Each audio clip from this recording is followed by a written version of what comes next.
حضور نبی کریم علیہ الصلوۃ والسلام نے ایک شخص کو کسی بستی میں زکوٰۃ و صدقات اکٹھا کرنے کے لیے بھیجا۔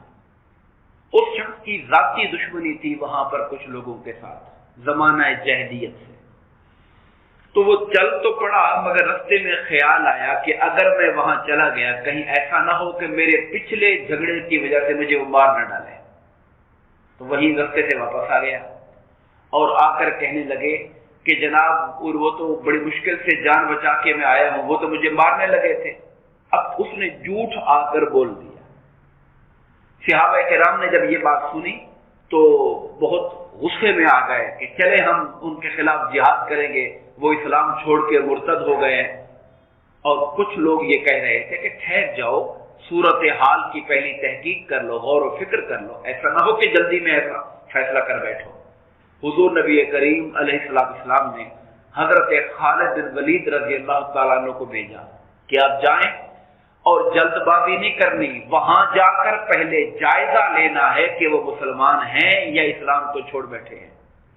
حضرت خالد بن ولید رضی اللہ تعالیٰ عنہ صبح پہنچے وہاں پر فجر کے ٹائم پر۔ انہوں نے بستی سے باہر ٹھہر کر اندازہ لگایا کہ صبح کا ٹائم ہے، تو وہاں سے آذان کی آواز آنے لگی۔ جب آذان کی آواز آنے لگی تو وہ سمجھ گئے کہ یہ لوگ اسلام پر قائم ہیں، یہ مسلمانوں کا علاقہ ہے، تو اندر داخل ہوئے۔ انہوں نے جا کر کہا کہ ایسے تمہارے بارے میں شکایت پہنچی تھی حضور کے پاس۔ انہوں نے کہا ہمارے پاس تو کوئی بندہ ہی نہیں آیا ہے۔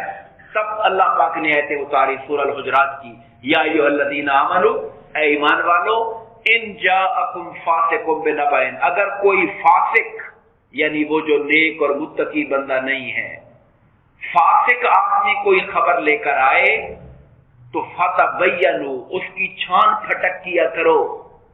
ایسا نہ ہو کہ تم کسی کی بات پہ کسی پہ حملہ کر دو اور پھر بعد میں پھر شرمندہ ہوتے پھرو کہ ہم نے اپنے بھائیوں کو مار ڈالا۔